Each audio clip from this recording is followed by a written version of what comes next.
Hello, and welcome to Winchester Recycles, your source for information and updates from our city's Department of Recycling and Refuse.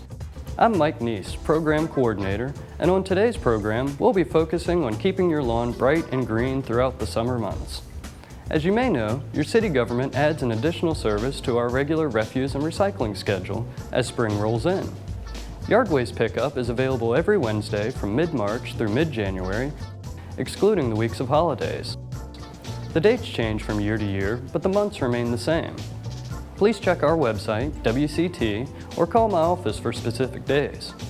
Some of the same rules apply as your regular refuse collection. For example, yard waste must be disposed of in 45-gallon containers or smaller and must weigh less than 75 pounds, just like during your regular weekly trash pickup.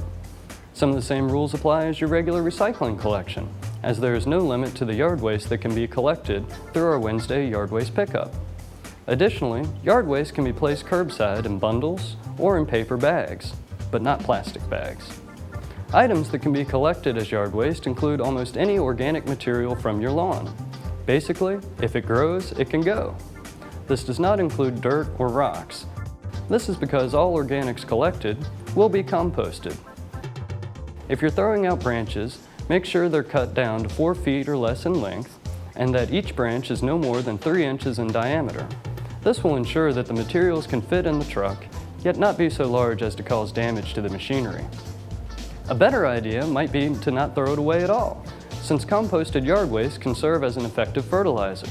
You may actually be robbing your lawn of a cheap and easy way to keep your lawn green and well-nourished. So finding alternative ways to manage your yard waste can help protect our environment and help beautify your lawn.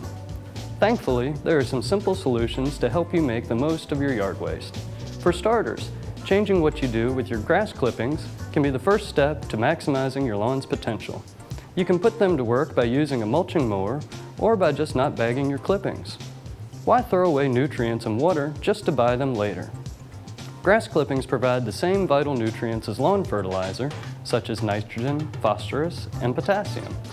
These clippings also help keep your lawn hydrated as the water contained in these clippings break down into your soil.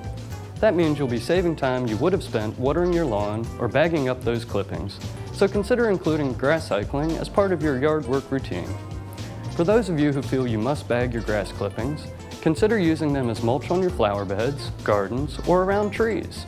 They're also a wonderful addition to your compost pile. When you use your grass clippings as mulch, be sure to keep them at about 4 inches in depth. That's about what it takes for them to serve as a good weed suppressant. As those clippings break down, they will begin to release moisture and nutrients into your soil, helping to keep your plants well nourished. When using grass clippings to fertilize your flower beds or trees, you should place a 3-inch ring around the base of the plants. This allows water to collect around your plants. There are many ways to keep your lawn beautiful while also helping to protect our environment. For more information, call me, Mike Neese, at 667-1815, extension 1452. And thank you for joining us on this season's episode of Winchester Recycles, and for helping the City of Winchester and serving you better. And remember, yard waste is a terrible thing to mind, and compost is beautiful matter.